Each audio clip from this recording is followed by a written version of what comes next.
Super awesome guest today on the show. Very excited about this. Literally a living legend of the sport. Has done so much for it in the amount of time that he's been involved with it. We'd like to welcome Mr. Forrest Griffin to the show today. Thank you so much, sir. I like that Mr. as opposed to, Mrs. or, Right. we like to add a touch of class. I'll take whatever I can get, man. I'm not too picky. I mean, I could have called you Dr. Forrest Griffin. I just don't know if that's legal. I actually make people refer to me as doctor I did flunk out of nursing school. That practically makes me a doctor. Good point. That's valid. That's very valid. And the week of 4th of July, July 1st through 6th, you're going to be at the Fight Expo happening. Oh my God, you got the same notes in front of you I do. Oh my God. Yeah, right. And so can we expect Vegas, you? Baby. I'm wondering if you're going to give any of these lessons that you learned in nursing school. Can we expect any of that at your seminar? Oh, good segue. I like that.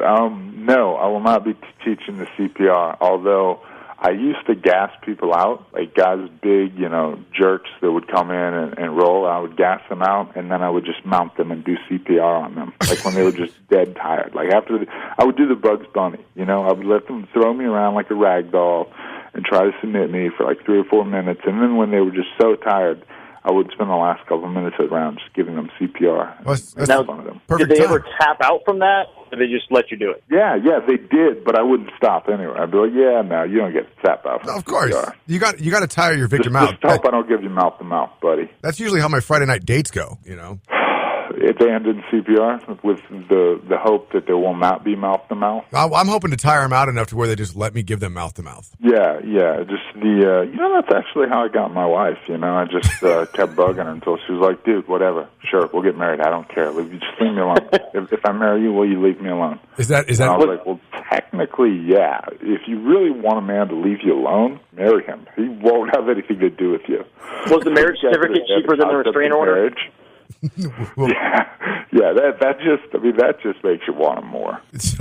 So would you consider that a verbal tap out in the relationship? Well, just basically when she said, sure, I'll marry you, no problem. I knew that she was done with me. She knew. Just we wouldn't really have to communicate anymore. Throwing in the towel on life. That's it. It's over. Yeah. I did that a long time ago. It's not that bad. It doesn't change that much. So what are you going to be doing? Hey, speaking of UFC Fight Week, great fights that night. I'm excited about UFC 175, actually. It's been a long time since Chris Weidman has fought. And I'm a little worried. He's fighting Machida, and Machida's just a freak. Like, he's not human. He's one of those guys I watch, and he upsets me because he makes things look too easy. Do you anybody want to second this? I don't know if he makes it look any easier than Anderson Silva did, though, for a long time. No, but the difference is it hasn't looked easy for Anderson Silva in a couple of years. It's been looking easy for Machida, and Machida still has, he had the fight with Shogun, the 2 fights with Shogun actually, but other than that, man, wow, he's really just, looked great. So he didn't look so great against John Jones. He actually did. He won the first round. So what are you doing now with the UFC? They said that they're always going to take care of the UFC or the Ultimate Fighter 1 cast, and we've seen other guys move into offices, move into commentating, move into things of that nature. What kind of official position have they given you at the UFC office? They do community outreach. The UFC donates a lot of money and does a lot of good stuff, and fortunately the UFC is based out of Vegas, and so am I. So a lot of it's local stuff. In fact, I'm not glad you mentioned that because I'm doing some charity stuff. I've been dropping the ball on. You should never hire me to do actual work. I don't know what they were thinking. I was wondering if it was like community service, like when you had to wear an orange vest and go out and pick up trash on the side of the freeway type thing. Yeah, I've done that before too. Not the worst thing that ever happened. But now it's better because I'm the guy that makes sure that everybody stays on the right side of the road and doesn't get hit by cars. Perfect. Of course. Why not? So you remember when you did community service and there was always some guy that was pretty cool that just signed you in?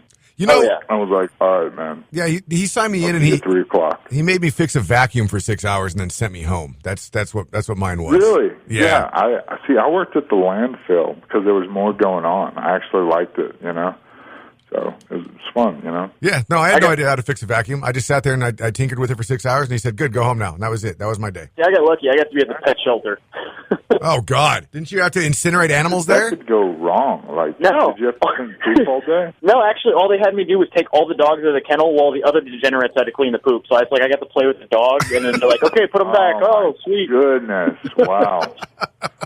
Lucked out. So, Forrest, tell me, what do you think about this TRT ban across the board? Oh, man, that is a 20-minute conversation with me. I'm pro drugs. There was right. let me amend that statement. I always coming up. Oh, I never used steroids until I did. But always coming up, I was against it for two reasons. One, as a professional athlete, you are a role model, and I don't think you should make kids think that they have to do a drug to compete in a sport. Look at the best guys in the world. The B.J. Penns, the John Joneses, the Chuck Liddells, Frankie Edgar. These guys don't do drugs. They're just naturally awesome. It's kind of the second-tier guys that are trying to get to the first tier that do drugs. Anderson Silva doesn't do drugs. Chris Weidman doesn't do drugs. But I had a problem with encouraging kids to do drugs, and the other thing was it was illegal. It's illegal to use drugs, and I deep down I want to teach defensive tactics at a police academy one day, like as my old folk job. So I never wanted to do anything illegal. So that's I think it's I think it's good. It's like it's basically a way of saying if you need that, you can't do this job. So the problem was too, all the guys on the drugs looked great. And you're like, yeah, I don't know if you need drugs. You don't look like you're lacking any testosterone there. It's not that they look great even inside more to the that cage. point, everybody does drugs all the time. I mean, how many pharmaceutical ad companies are there? And they look great inside the cage, not so much outside the cage. With the coding incident or the wrapping a car around a pole incident, those don't look quite as good. But moving on from there. Wait, codeine? I allegedly, somebody may have been giving an interview under the influence of some kind of cough syrup codeine. Oh, yeah. Okay, now I get it. Way back. See, you're going old school on me. I was like, well, I am old school, man. I am old school. Matter of fact, you mentioned doing defensive tactics at a police academy. When I went to the police academy, and one of the biggest reasons, and I watched UFC before this, but one of the biggest reasons I like that. So you were also a criminal who became a cop. That's good stuff there. I like that. And now I'm a terrible radio show host. It's amazing. Yeah, I mean, that's all right. I mean, look how well he's worked out. International Fight Week, and we've barely talked about it, so I'm obviously not very good at my job either. Come watch the fights. It's going to be awesome. Unprecedented fan interaction with the fighters. All your favorite fighters will be there, and if they're not, I'll go get them and bring them to you. All right. So what were you saying about being terrible? I don't even remember now. I was going to say, did I save the interview there? Speaking of that, is there anybody that you wish you could have fought that you didn't get a chance to? I know, you were supposed to fight Little Nog, you were supposed to fight Thiago Silva, Phil Davis. Is there anybody that you never supposed to fight Thiago Silva? I thought you were linked to fight him at some point, and he dropped out. Well, who knows, man. The one guy I always say, and this is not I love this guy, and he actually is going to be fighting there, is Vanderlei Silva. I grew up watching him and loving him, but it was that kind of, that's the weird thing about MMA. I was a big Jeremy Horn idol, I really liked him, and I wanted to fight him, but I always wanted to fight Vanderlei because he beat the crap out of me for 2 years, and we didn't get paid for it. So, it would have been nice to catch a check, And some of those sparring sessions were pretty, were better than fights I was in, for sure, more exciting than fights. Some of the stuff that goes on behind the gym walls probably be really fun to see in person, honestly. The concussions. Oh, the memories that you'll never have again. Yeah, exactly. The vague memories. Well, Forrest, we appreciate your time. Got one more question for you before we let you go here. Yes, I will be at the expo teaching a seminar with Stephan Bonner. You're welcome. With Stephan Bonner? Oh, that's awesome. The seminar that Stephan Bonner's ever taught. I'm actually kind of excited to hear, Forrest. This is a who would win in a fight question. Go ahead, Dodge. All right, my goodness. Bruce Lee always wins. Bruce Lee always wins. No. Who would win in a fight? A bear with machine guns for hands and feet, or a pterodactyl that poops chainsaws? Yeah, I mean, I don't know what the point of that question is. Is that like, you remember in the 90s when there was a guy that would go around and be like, oh, hey, do you want $1 million to get in the ring with Mike Tyson? Remember, everybody's like, oh, shoot, I'd get in the ring with Mike Tyson for like 2 minutes. And then people had like the strategy on how they'd fight Mike Tyson and get their money, you know, when he kept knocking everybody out in 2 minutes. Yeah, of course. About the same, like, oh, I'd fight Anderson Silva for $1 million. Well, I fought him for less than that. Why not? I'd fight John Jones. No, you wouldn't. That's a bad idea. So would you fight the bear or the pterodactyl? Don't fight John Jones. Wait, I'm still picking Bruce Lee. Bruce Lee would F both of those guys up. No problem.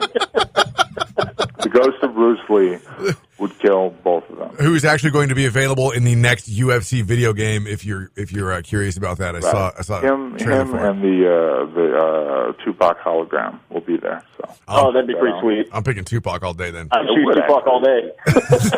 Yeah. International Fight Week going on in Vegas the week of July 1st through 6th. Make that happen. Actually, that's the best idea I've ever had. You need to get on that.